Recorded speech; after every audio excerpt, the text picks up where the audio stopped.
Muy bien, vamos a aprovechar de adelantar, vamos a volver a este estudio que dejamos pausado por algunos domingos sobre la familia, el orden de Dios para la familia, con un enfoque muy particular, muy especial en cuanto a volver al patrón original que Dios nos dejó para nosotros, ¿verdad?, sus hijos. Sin duda que hoy en día en el mundo se ha distorsionado mucho el concepto de la familia. Ya aún, ¿verdad?, en estos días de Navidad que estamos celebrando, muchas veces no se entiende, no se comprende el plan que Dios tiene para cada hogar, para cada familia. De las muchas formas que Dios, que Cristo podría haberse encarnado o haber llegado como Salvador de este mundo, Él escogió nacer en el seno de una familia, en el seno de un hogar. Él podría haber venido, ¿verdad?, haberse materializado como el ángel de Jehová, como el príncipe de Israel, como, ¿verdad?, el general de los escuadrones de Israel, y haber llegado como un conquistador, ¿verdad?, haber derrocado el imperio romano y haberse establecido no solo como el rey de Israel, sino como el rey del mundo. Pero no escogió hacerlo de esa manera. Él podría haber llegado, ¿verdad?, como un sacerdote, como una especie de juez libertador, para de esa manera poder establecerse dentro de la religiosidad, de la autoridad religiosa de aquellos días, como un fariseo, como un saduceo, o simplemente como un profeta, para poder levantado al pueblo, ¿verdad?, hacia una especie de reavivamiento espiritual en cuanto a la adoración a Jehová, en cuanto al culto y los sacrificios del templo, en cuanto a volver a establecer una relación espiritual de Israel con su Dios. Pero Él no quiso hacerlo de esa manera. Él no se presentó como un sacerdote, o como un profeta, o como un rey, o como un conquistador. Él simplemente escogió, ¿verdad?, nacer en este mundo como Él ordenó, como Él estableció desde un principio, ¿verdad?, de manera original, al nacer de una familia, el nacimiento de una persona importante a través, ¿verdad?, de un hogar especial, ¿verdad?, que Él escogió, con María, con José, donde Él nació y se crió en un contexto hogareño. Ya la Biblia nos enseña que Él tuvo hermanos, tuvo hermanas, por lo tanto Él vivió lo que fue el contexto familiar, como algunos de nosotros también lo hemos vivido. ¿Ya? Y eso nos muestra lo importante que es para Dios la familia. ¿Ya? Es una institución que Él preparó desde el principio, sabiendo que su Hijo, sabiendo que el mismo Dios iba a llegar a este mundo a través de una familia.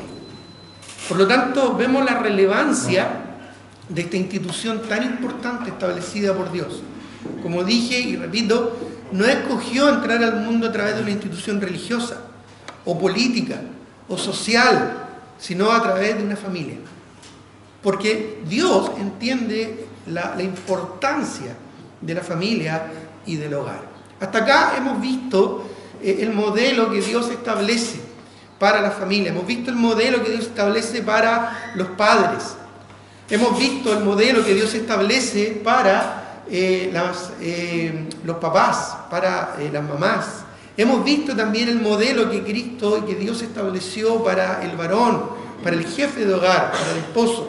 También hemos visto el rol y cómo Dios establece, ¿verdad?, pautas para la esposa, para la mujer.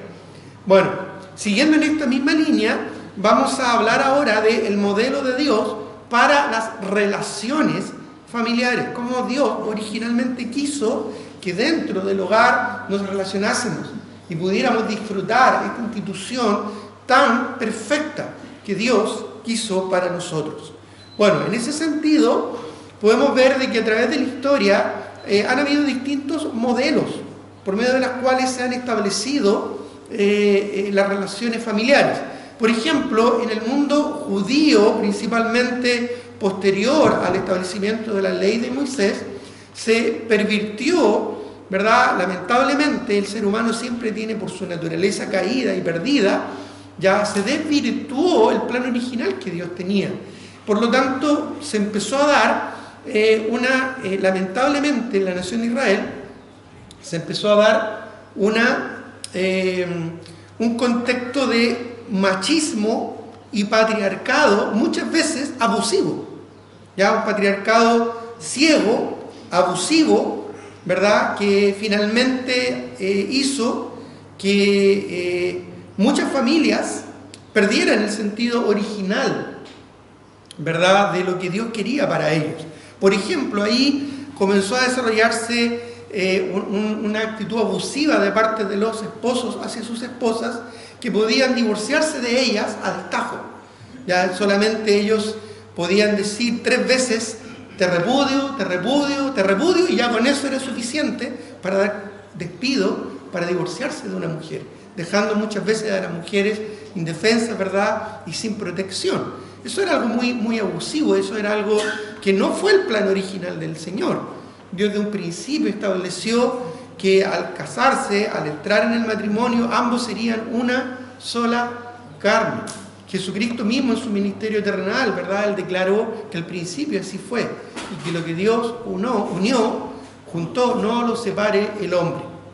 Bueno, lamentablemente los judíos, pervirtiendo, torciendo la ley, ¿verdad?, inventaron leyes humanas, muchas veces por la dureza de su corazón. Incluso los judíos, cuando le preguntaron en los días de Cristo al Señor Jesucristo, Él le respondió diciendo: por la dureza de su corazón Moisés tuvo que hacer muchas regulaciones, pero que no estaban probablemente consideradas en el modelo original, donde ellos tenían que, con temor de Dios, sujetarse al plan del Señor. Y eso generó un machismo y un patriarcado abusivo, ¿ya?, donde realmente la mujer no tenía muchas oportunidades de desarrollarse, no tenía muchas oportunidades también de crecer como persona, sino bajo el abuso y muchas veces, ¿verdad?, la presión de la sociedad y de los hombres. Bueno, después de eso entró el mundo griego, ya el mundo griego que empezó a dominar, ¿verdad?, la cultura y las influencias de aquellos días, y que entró muy fuerte, entró con el feminismo y el libertinaje sensual. Ya, hoy en día, en que está muy en boga este concepto del feminismo y la liberación de la mujer, como si fuese algo nuevo, novedoso, no es así.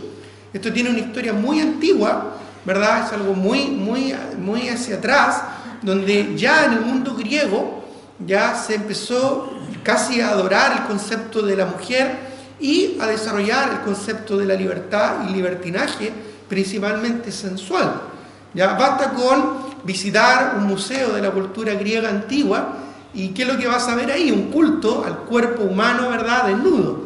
La mayoría de las estatuas y representaciones del mundo griego, ¿verdad?, son extremadamente sensuales.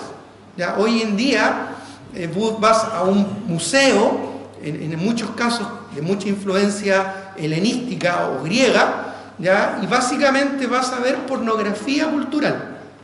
Sí, pornografía cultural. Estatuas, pinturas o representaciones de desnudos, con sus genitales, ¿verdad?, a la vista, con sus partes íntimas, ¿verdad?, muy bellas probablemente, la forma que se quiso idealizar en ese tiempo el cuerpo humano, la sensualidad, pero en realidad era algo muy pervertido. Ya el homosexualismo, el lesbianismo era algo que se practicaba ya en aquellos días.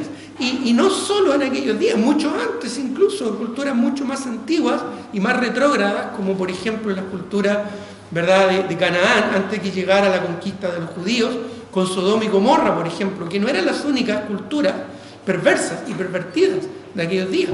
La mayoría de los reinos y culturas de Canaán antes de la conquista con Josué eran, ¿verdad?, culturas tremendamente pervertidas, ya perversas, de prácticas, ¿verdad?, sumamente escandalosas y pecaminosas. Bueno, después llegó el mundo romano y básicamente el mundo romano como que reguló un poco este tema, pero mantuvo mucho de la influencia helenística, de la influencia griega. Y en el mundo romano principalmente se desarrolló el matriarcado, fue como el opuesto al mundo judío tradicional, y la pérdida de los valores fundamentales. Ya, historiadores dan muchas causas por la razón de la caída del Imperio Romano. problemas internos, problemas políticos, problemas externos, invasiones, ¿verdad?, del norte, de los bárbaros, del norte, ¿verdad? Pero en realidad probablemente lo que socavó más terriblemente este gran imperio, el imperio romano, muy amplio y muy fuerte, fueron, ¿verdad?, la pérdida de valores y cómo se fue desintegrando desde adentro hacia afuera, donde entró la corrupción, ¿verdad?, y la maldad. Y lo que fue muy común en aquellos días fue principalmente el matriarcado y la pérdida de estos valores fundamentales. Ya muchos emperadores de aquellos días, perversos, como Nerón u otros que hicieron, ¿verdad?, grandes destrozos y atrocidades dentro del imperio romano, principalmente eran gobernados o guiados por sus mamás. Ya, así que las mamás en un matriarcado no lo hicieron realmente tan bien como los papás muchas veces en un patriarcado. Ya, esas cosas, ¿verdad?, a través de la historia se están ahí, uno las puede estudiar. A mí me gusta mucho la historia y sobre todo la historia antigua. Y cada vez que estudio y leo de aquello, veo cómo es muy notorio esto. Solo que hoy en día, por la ignorancia de muchas personas, piensan de que muchas de las manifestaciones que se ven al día de hoy son novedosas o son nuevas. Incluso aquellos que profesamos una fe bíblica, se nos llama muchas veces de retrógradas, pero en realidad es al revés. Ahora, el mundo actual básicamente es un desenfreno de todo lo anterior, es un sincretismo, ¿verdad?, filosófico, cultural, político, que muchas veces se intenta validar ya con esta digamos, entre comillas, este halo de cultura. Muchas veces la cultura ya es perversa, es degenerada y es terriblemente pagana. Y no porque sea cultura significa que es algo bueno. Es más, mucho de la cultura ya de los países precolombinos, que muchas veces se ensalza, ¿verdad? Incluso a veces los países son conocidos por estas culturas precolombinas, ¿verdad? Y que se habla de ellas tan idealísticamente, que lo que hacían, ellos sacrificaban seres humanos. ¿Ya?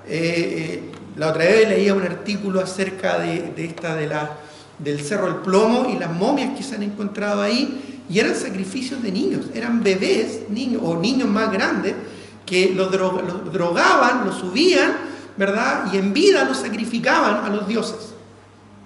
O sea, eso es un asesinato, independiente que sea cultural, eso es un asesinato, eso es maldad pura. Matar a un inocente, matar a un niño, una niña, con toda una vida por delante, drogarlo y matarlo, y después embalsamarlo, ¿verdad? Y dedicarlo a los dioses o a la Pachamama, ¿verdad? Eso da lo mismo si es acá en Chile, con los mayas o con los griegos, eso es maldad, ¿verdad? Eso es pecado, ¿ya? Y hoy en día lo que vemos básicamente es una mezcla, un sincretismo de todo esto. 2 Timoteo 3, del 1 al 5, 2 Timoteo capítulo 3, del 1 al 5, ya, busquémoslo por favor. Dice así el apóstol Pablo, 2 Timoteo capítulo 3, del 1 al 5. ¿Lo tiene ahí? Dice: también debes saber esto, que en los postreros días, es decir, hoy día estamos en los postreros días, los últimos días previos a la venida de Cristo, vendrán tiempos. No necesitas prender la televisión para ver las noticias y darte cuenta que estamos en tiempos peligrosos, ¿verdad? La Escritura hace más de 2000 años atrás ya nos lo anticipó. Dice, y la razón de esto es porque habrá hombres amadores de sí mismos, el egoísmo, ¿verdad? Avaros, la avaricia, vanagloriosos, soberbios, blasfemos, desobedientes a los padres, ingratos, impíos, sin afecto natural. Imagínate una mujer asesinando, ¿verdad?, a un bebé inocente e indefenso, en lo que hoy en día se llama aborto y que no es otra cosa que asesinato. Sin afecto natural, no hay ni siquiera un afecto natural de una madre, ¿verdad? El amor, no hay cosa más grande que el amor de una madre hacia un hijo. Aún incluso independiente de que haya habido una injusticia, ya hacia aquella mujer, aún así, ya el bebé no tiene la culpa de esa injusticia. Tal vez el victimario, digamos, ya tal vez esa persona tiene que ser y pagar su condena y un juicio, y Dios va a caer bajo la ira de la mano del Señor, pero en realidad ese bebé es inocente y es indefenso, ¿ya? Y muchas veces hoy en día las madres entregan al altar, ¿verdad?, de su egoísmo, por seguir su propia vida, por no echar a perder su futuro, por seguir una carrera, por perseguir un desarrollo personal, lo entregan, ¿verdad?, al ídolo, ¿verdad?, de este tiempo, que es el materialismo, el egoísmo y todo lo que dice acá, sin afecto natural, implacables, calumniadores, intemperantes, donde no hay temperancia, es decir, una persona en un ataque de ira momentánea puede hacer cualquier maldad, crueles, aborrecedores de lo bueno, y lo bueno, independiente de la cultura, siempre se relaciona con la voluntad de Dios. La voluntad de Dios es buena, es agradable y es perfecta, y conocemos de ella a través de la palabra del Señor. Por lo tanto, da lo mismo lo que en una cultura muy ancestral, muy desarrollada, digan que es bueno o malo, da absolutamente lo mismo. Todo debe ser visto y todo debe ser evaluado a la luz de la palabra del Señor, palabra que es eterna. El cielo y la tierra pasarán, las culturas pasarán, pero mi palabra, dijo Cristo, no pasará. Su palabra trasciende las culturas. Eso es lo que está diciendo. Va más allá de cualquier cultura, griega, persa, española, hispana, precolombina, maya, inca, azteca, lo que tú quieras poner, ya mapuche. La palabra del Señor trasciende las culturas. Y lo que es bueno conforme a lo que la palabra del Señor enseña, no conforme a lo que las culturas quieran determinar. Eso es importante enfatizarlo una y otra vez, porque hoy en día hay mucha confusión por ignorancia en cuanto a este tema, ¿ya? Por eso dice traidores, impetuosos, infatuados, amadores de los deleites más que de Dios, ¿ya? Se ama más el deleite y seguir una vida licenciosa que enfrentarse al resultado, ¿verdad?, de una relación sexual, por ejemplo, como es el nacimiento de un bebé. Se privilegia el placer y el continuar con una vida desenfrenada que asumir una responsabilidad. Estamos en tiempos en que se enfatiza más los derechos que los deberes. Dice que tendrán incluso apariencia de piedad. Apariencia de piedad. ¿Cuánto hoy en día, sobre todo en estas fechas, celebran la Navidad con un ambiente muy romántico, ¿verdad?, muy elevado, muy especial, pero hipócrita en el fondo, porque ya mañana van a estar volviendo a su vida, ¿verdad?, de promiscuidad, de engaño, de maldad, de egoísmo, de avaricia, etcétera, etcétera. Ya en esta fecha muchos ponen, ¿verdad?, una cara de cierta piedad navideña, ¿ya? Pero qué triste saber de que muchos de ellos van a volver a una vida en el pecado y en la maldad. ¿Ya? Esto, por supuesto, debe ser diferente a aquellos que somos hijos del Señor, donde esta fecha la celebramos no solo con amor y cariño, sino con el temor del Señor, sabiendo que al que estamos celebrando es al Señor Jesucristo, que es el Señor de nuestra vida.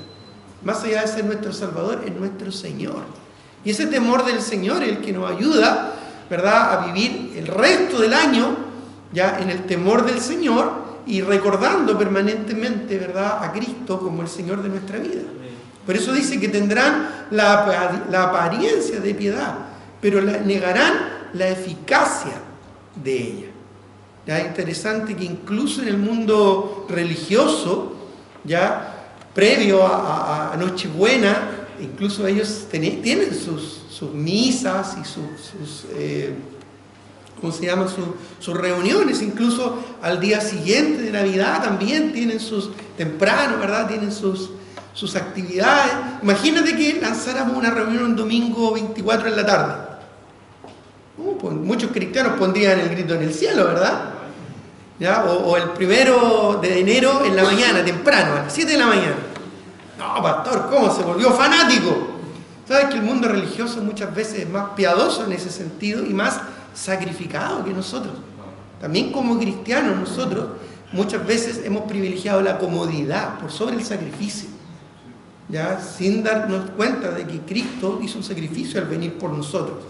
Pero lamentablemente muchos dentro del mundo religioso viven la hipocresía. Por eso dice que tendrán la apariencia de piedad, pero negarán la eficacia de ella. Incluso dice acá, porque probablemente había muchos en aquel contexto alrededor de Timoteo que practicaban esto. Dice, a estos evita. O sea, evita a esas personas, ya que se llaman a sí mismos cristianos, pero que por su hipocresía, ya por su estilo de vida hipócrita, niegan la fe. ¿Ya? Bueno, eso vemos, ¿verdad? Como, casi como si estuviéramos viendo el diario de hoy. Ok. Ahora, siempre, independiente de las culturas y cómo los modelos filosóficos y culturales, los seres humanos han tratado de arreglarlos con libertades, con derechos, ¿verdad? Con avances supuestamente en el humanismo, ya independiente de todo eso que generalmente tiene el componente de la corrupción del pecado inherente en su contexto, ¿verdad? En su lógica, en su forma de desarrollo, independiente de eso, ya siempre, desde el principio, desde la creación, han existido valores absolutos de la palabra de Dios. Cuando nosotros hablamos de volver al patrón original, hablamos de esto, ¿ya? De los valores absolutos de la palabra del Señor, lo que es correcto y lo que es incorrecto.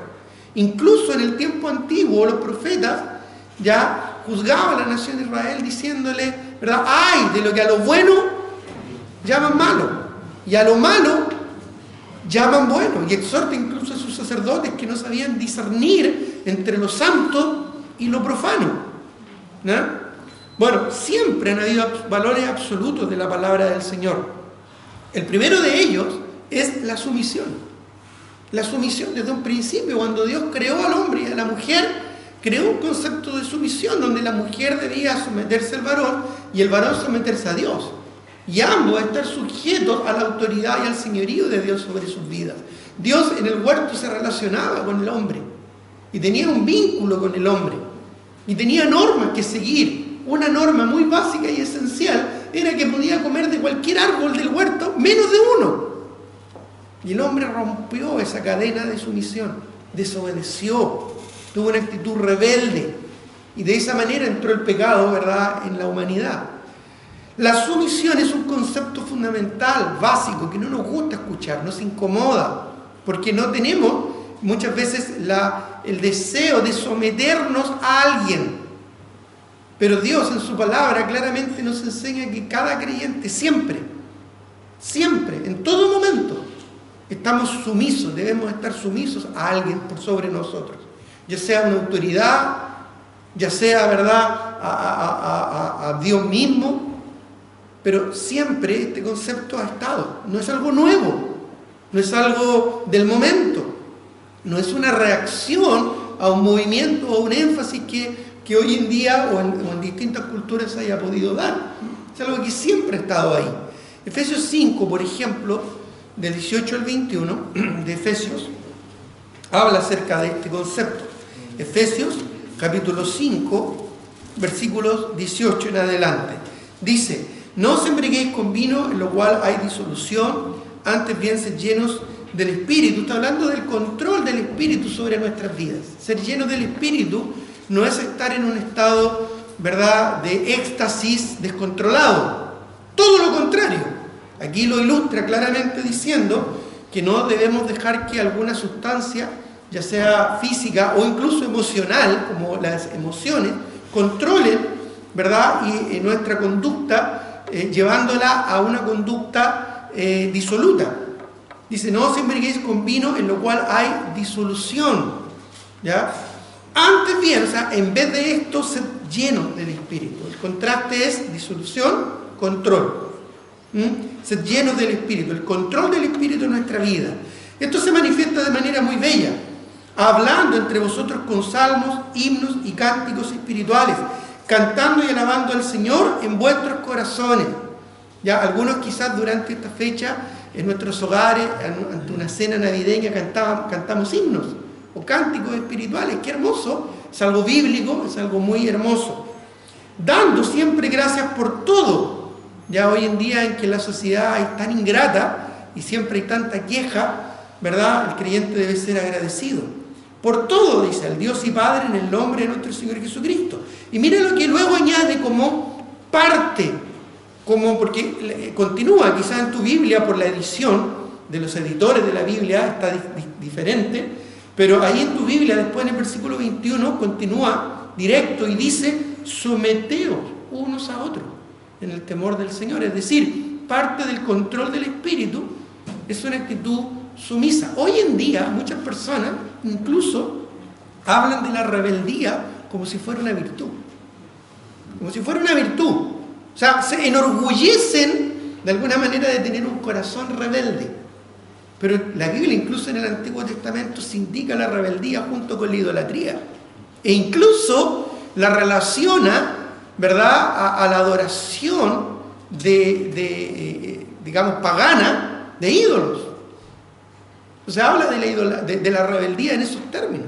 Incluso habla, ¿verdad?, de que el hijo contumaz y rebelde debía morir apedreado, y los primeros que debían tirar piedras sobre su cabeza, según la ley del Antiguo Testamento de Moisés, eran sus papás.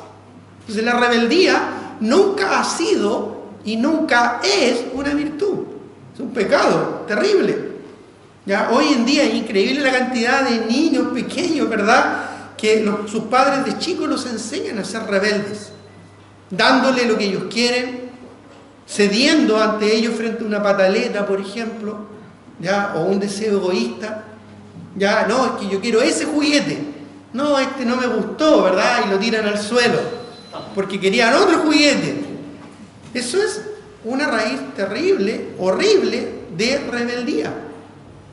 Y eso es terrible no solo por el niño, porque la Biblia claramente dice que la necedad está ligada al corazón del muchacho. Eso es un problema de los padres, que dice, más la vara de la corrección la alejará de ella. Es decir, no es que el niño se autodiscipline, son los padres que tenemos que criar a nuestros hijos y sacarlos, ¿verdad?, de esa maldad de rebeldía. Bueno, la palabra sumiso es la palabra griega upotazo. Upo significa debajo, ¿ya?, y tazo significa ordenar. Un orden bajo autoridad, ¿ya? Algo que sea ordenado. Esto es como en el ejército, donde hay un mando y el superior, ¿no es cierto?, pone orden. Bueno, la idea es poner bajo orden o alinear. Es un término militar para la actitud de un soldado que está bajo sumisión, sujeto bajo una autoridad. Así que cada vez que nosotros pensemos ya que por tener un espíritu libre o rebelde, ¿verdad?, estamos bien, en realidad agachemos la cabeza y seamos humildes, porque Dios resiste al soberbio, pero da gracia al humilde.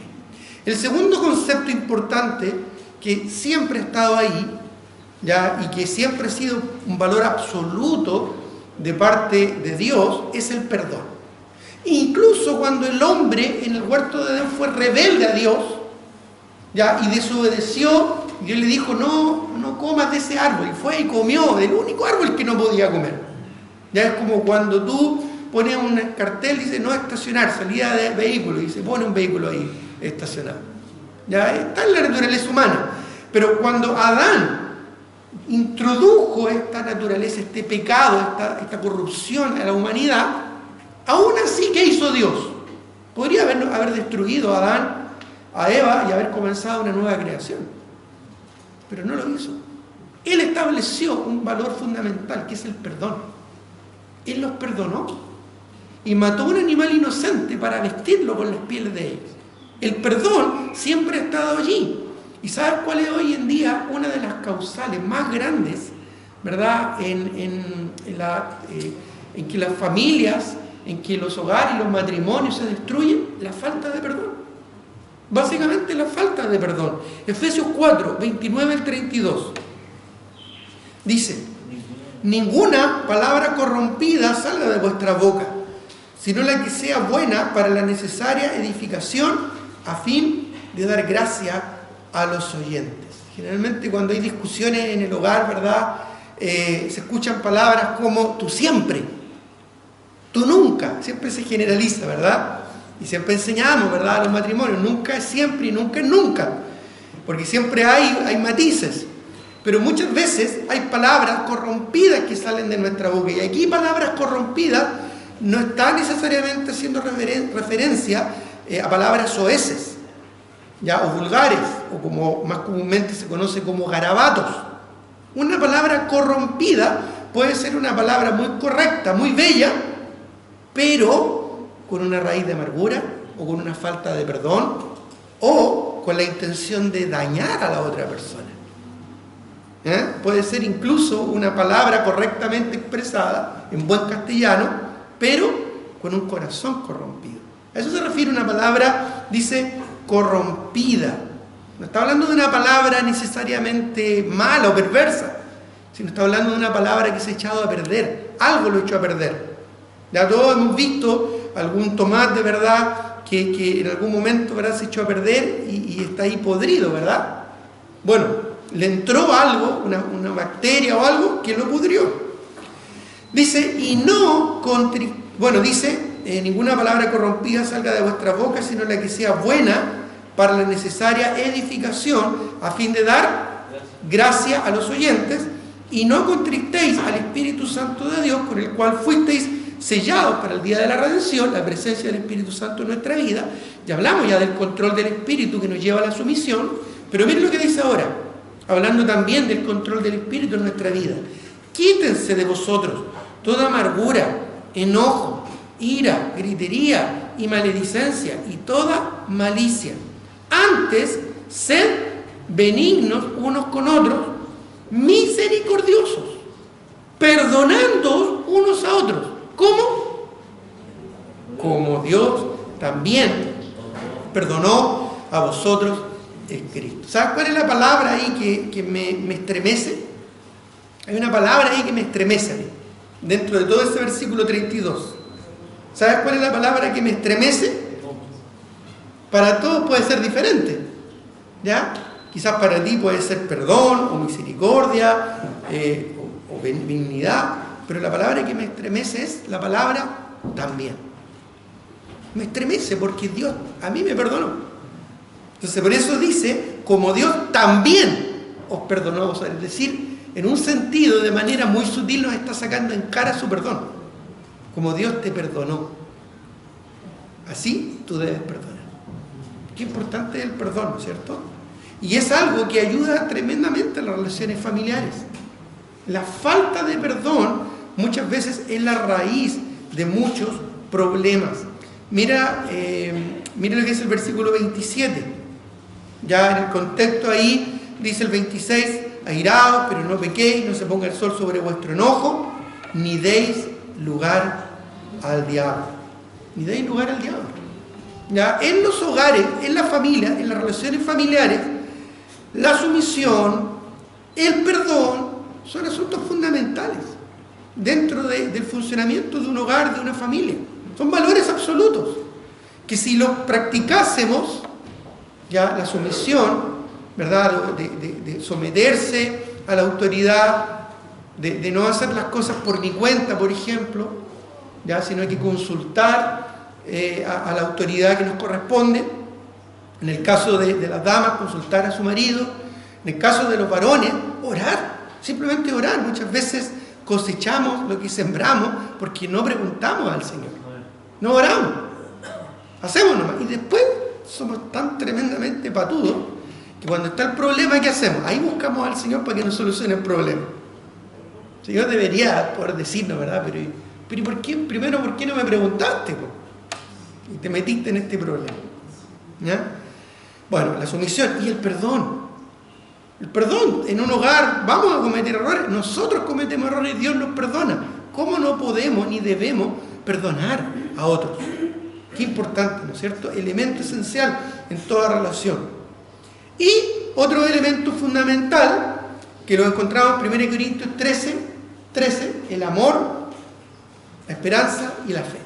o la fe, la esperanza y el amor. Que es un concepto que Pablo desarrolla y relaciona mucho en sus escritos. La fe, la esperanza y el amor. En todos sus escritos aparece esta trilogía, ¿verdad?, de virtudes espirituales. Y también es parte de estos valores absolutos de la palabra del Señor. La fe, la esperanza y el amor. Y todos estos se relacionan con Dios. Porque Cristo es el autor y el consumador de la fe. Cristo es nuestra esperanza. Y Cristo es amor, porque Dios es amor, dice el apóstol Juan en 1 de Juan 5:8. Dios es amor. Y el 14. Todas son cualidades que están en la palabra de Dios y que fluyen en nuestras vidas cuando la Biblia abunda en el corazón. Muchos hogares se destruyen porque pierden la fe, o porque pierden la esperanza, o porque no hay amor en sus relaciones. El amor, también dice la palabra, es el vínculo perfecto. Es el vínculo perfecto. Entonces, si te lo piensas bien, sumisión, perdón y estas tres virtudes, fe, esperanza y amor, si fueran la base, el sustento y la filosofía base de toda familia, de todo hogar, ¿ya?, todo funcionaría mejor, porque es el plan original que Dios estableció desde un principio. Desde un principio Dios así lo estableció. Dios le dio al hombre fe para creer en el sacrificio de un animal desde allá de Génesis. Le dio esperanza de alcanzar, ¿verdad?, restaurar la comunión con Dios y una vida con Dios allá en la gloria.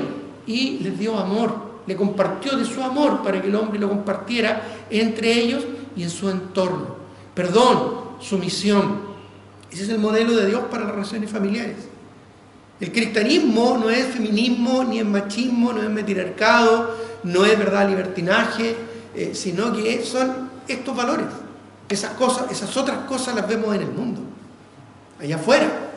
Y el mundo nos bombardea y a muchos creyentes incluso les hace disvariar y caer en esta filosofía, ¿verdad?, pagana de este mundo. Pero no debe ser así. Ahora, Dios tiene un modelo especial, ¿ya?, para que nosotros podamos acomodarnos a ese modelo. Es el plan original, ¿ya? Ya vimos ahora el modelo de Dios para las familias, el concepto filosófico que debería estar, ¿no es cierto?, en nuestros hogares. La sumisión, ¿ya?, junto con la sumisión el perdón, y luego junto con el perdón esta trilogía unida de tres virtudes fundamentales que son la fe, la esperanza y el amor. Ya con fe uno puede superar cualquier cosa. Con esperanza uno puede también sobreponerse a cualquier cosa. Y con amor uno puede, ¿verdad?, vivir una nueva relación en el hogar muy distinta, muy diferente. Porque se basa en el amor no emocional que el mundo enseña o de alguna manera lo que el mundo presenta de lo que es el amor, sino el amor sacrificial que nos muestra Dios en su palabra, ¿verdad? El amor sacrificial e incondicional, ¿ya?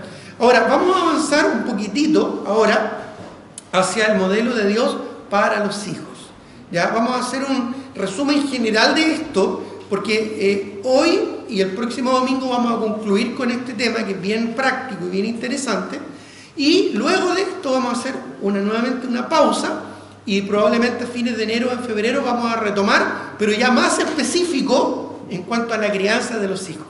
Así que si te interesa este tema de la crianza de los hijos, bueno, ahí ya vas a tener algo mucho más práctico, ¿ya? El modelo de Dios para los hijos, te voy a hacer un resumen general. Efesios 6:1, la palabra hijos viene de la palabra griega teknon, ¿ya? Y es la idea de descendiente o prole.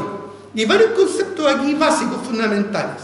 El primero de ellos, que un hijo tiene que asumir y tiene que entender, lo primero que en el hogar se debe establecer es la obediencia, el obedecer, ¿ya? La obediencia es algo que muchas veces los padres de hoy dejan para el final, o simplemente lo omiten en su crianza. La obediencia, ya, es lo fundamental que Dios desde un principio pide de los hijos. ¿Te acuerdas que dijimos que era lo más básico y fundamental que Dios le pedía al marido? Recuerda que lo vimos en Efesios, que Dios pide muchas cosas. Pero ¿qué es lo como lo esencial, en una sola palabra, lo fundamental que Dios le pide al hombre en relación a su mujer? Que la ame, el amor. ¿Qué es lo que le pide? Lo fundamental, lo esencial, ¿verdad? Que Dios le pide de la mujer hacia el hombre. Respetar. Ya, ok. Ahora, en los hijos, ¿qué es lo fundamental, lo esencial, lo primario que Dios exige de los hijos hacia los padres? Escuché bien fuerte de parte de los papás, ¿ya? ¿Y los jóvenes? Obediencia, la obediencia, obedecer. Upa, dice ahí, upakuo es la palabra griega, upakuo, y esa palabra literalmente se usaba en el mundo militar, ¿ya? Para poner atención. Poner atención. Es cuando, ¿verdad?, en un contexto militar viene ahí el sargento y dice, poner atención. Y todos los soldados se cuadran. Que es algo importante que van a escuchar y que luego tienen que obedecer. Ya, como un soldado fiel. La obediencia y la honra, porque van de la mano. Ya, tú no puedes honrar a alguien si no lo obedeces. Es más, puedes obedecerlo sin honrar. Ya, como ese niño que el papá le dijo, siéntate, y él decía, por fuera estoy sentado, pero por dentro estoy parado. ¿Ya? Puedo obedecer sin honrar, pero es imposible honrar sin obedecer. La honra tiene que ver con la actitud, no solo actitud sumisa, sino dispuesta a darle la relevancia y la importancia a su progenitor. Efesios 6, del 1 al 2. Efesios 6, del 1 al 2. Estamos ahí mismo, dice, hijos, obedeced en el Señor a vuestros padres. ¿Qué dice? Porque esto es justo. Honra a tu padre y a tu madre, que es el primer mandamiento con promesa. ¿Ya? Y bueno, en Éxodo 20, que justamente es el desarrollo de los 10 mandamientos, en Éxodo capítulo 20, ¿verdad? Dentro de esto encontramos, ¿verdad?, la obediencia. Éxodo 20, 12, dice, honra a tu padre y a tu madre para que tus días se alarguen, dice, en la tierra que Jehová tu Dios te da. ¿Ya? Parece que ahí se cayó el sistema. Sigamos entonces, hasta que vuelva. Honra a tu padre y a tu madre, y así tus días se alargarán sobre la tierra. Todavía no vuelve. Ya. Sigamos entonces. Pero junto con la obediencia y la honra, ya habían ciertos aspectos que eran importantes que también estuvieran dentro de la formación de los hijos en el hogar.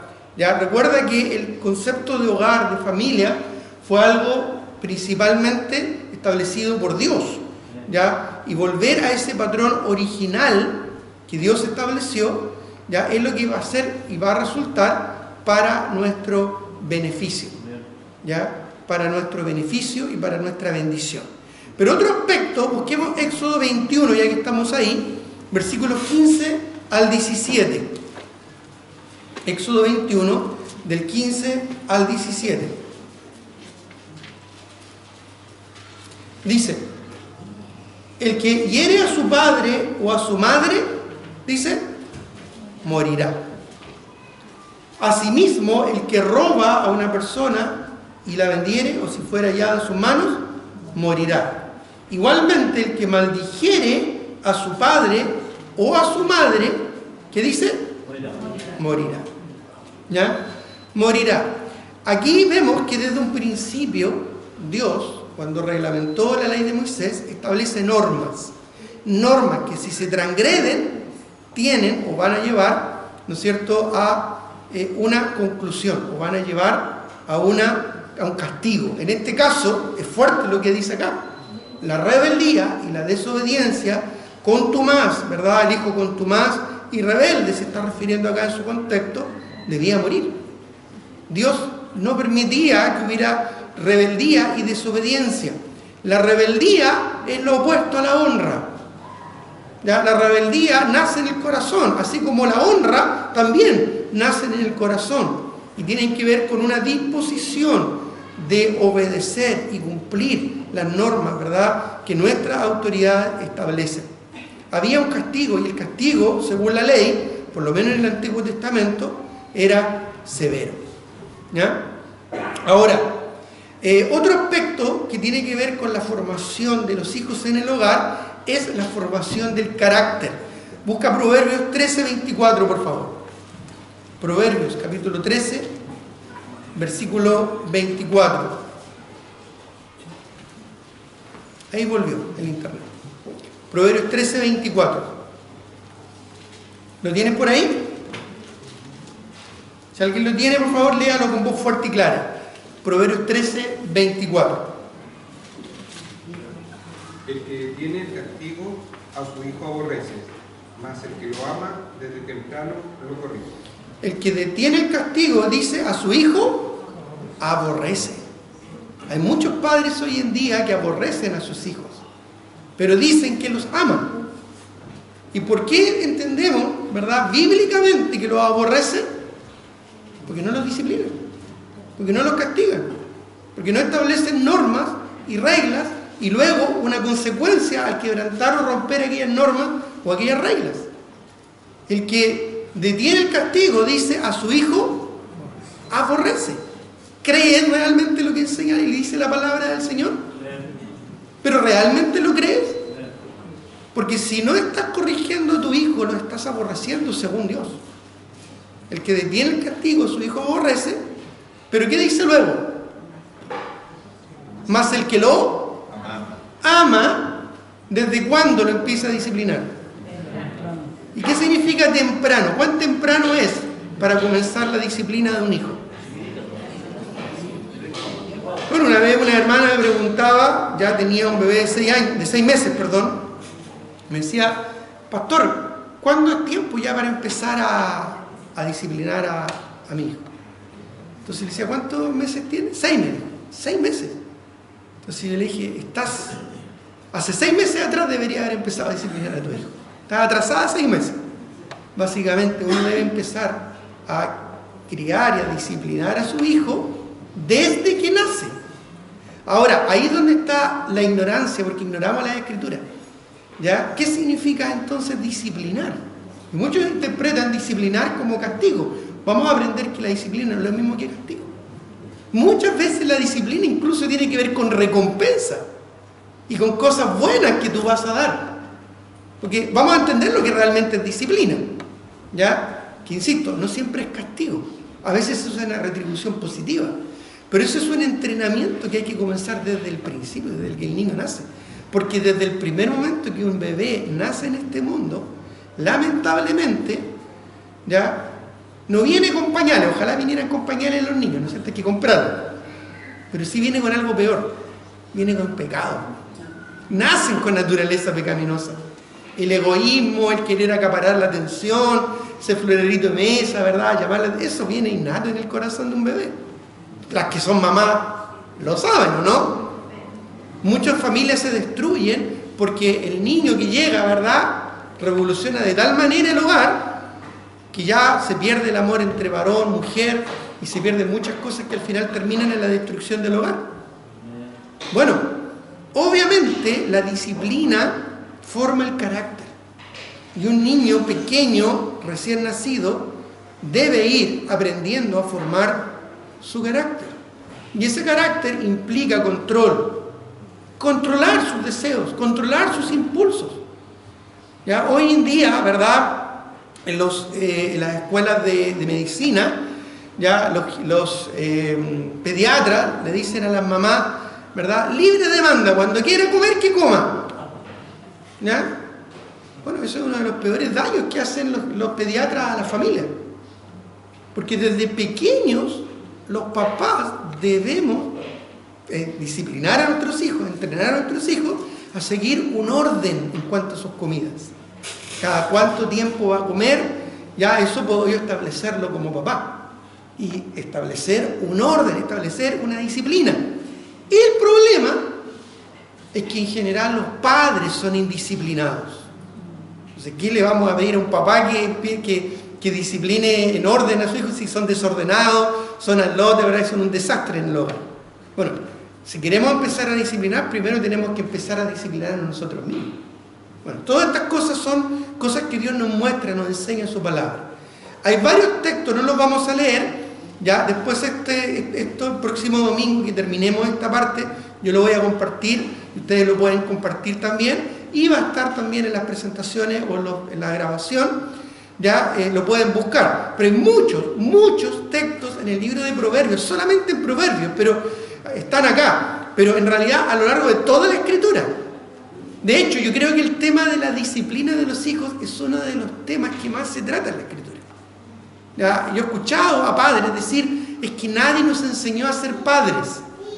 Bueno, eso es una mentira en sí misma, porque la verdad es que la Escritura está hace 2000 años ahí, y perfectamente uno puede ir y estudiar de ella y aprender de ella, de cómo ser un buen papá.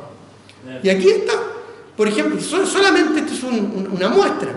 Proverbios 1:18, 2 del 1 al 2, etcétera, etcétera. Y todo esto son ejemplos de la crianza de los hijos, que tienen que ver con la disciplina, que tienen que ver principalmente con entrenar el corazón de un muchacho. Por ejemplo, solamente voy a leer Proverbios 1:18, ya, Proverbios capítulo 1, el versículo 18, ya, que dice, pero ellos a su propia sangre ponen acechanzas. No es esa la cita, me equivoqué aquí seguramente en escribirla, eso me llamó la atención.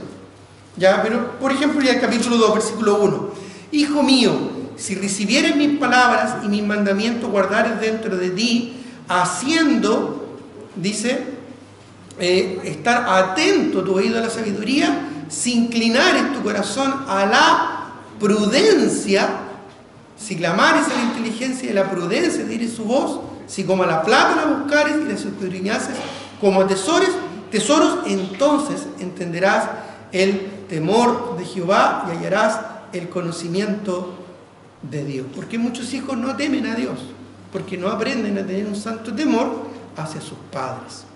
¿Ya? Incluso aquí se habla mucho de la obediencia, de la disciplina. Incluso hay ejemplos de obediencia sin entender.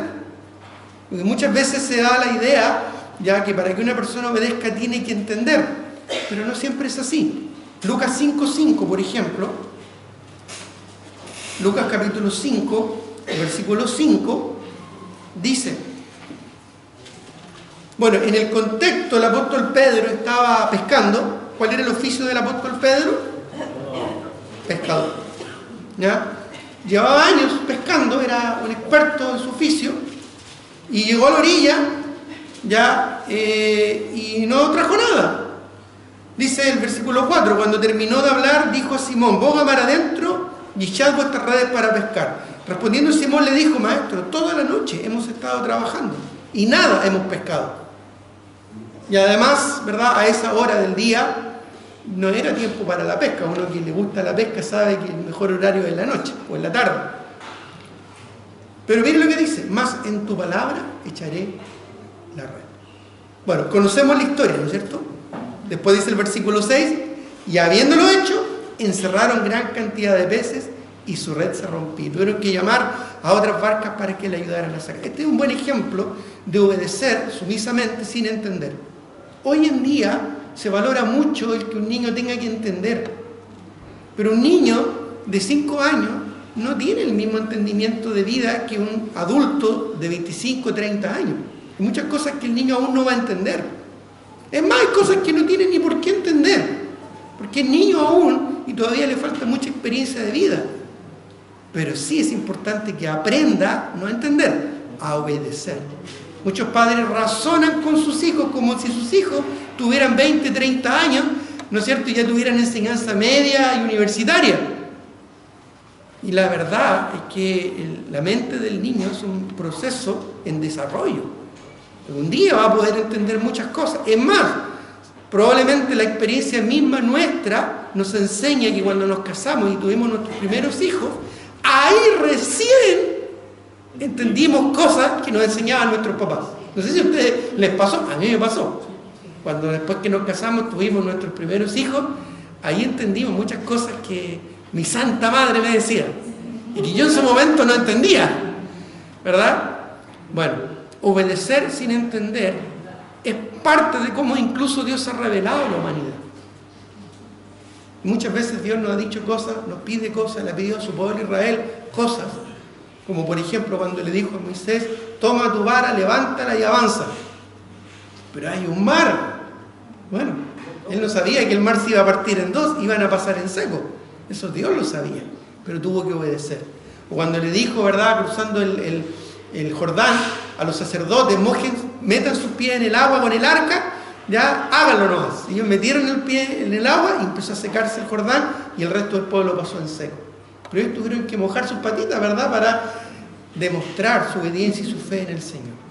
Bueno, hay muchas cosas que nosotros no tenemos por qué entender o no las vamos a comprender a cabalidad, pero la enseñanza acá es que debemos obedecerla. Y una de esas cosas muy específicas es la disciplina.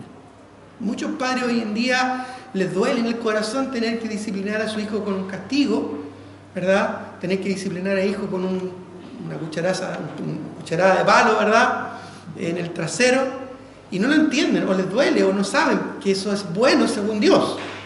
Según el mundo, según la filosofía del mundo, eso está mal. Como si el ser humano hubiera cambiado, o peor aún, como si el ser humano hubiera mejorado. No, el ser humano no ha mejorado, todo lo contrario. Se ha desvirtuado aún más producto del pecado.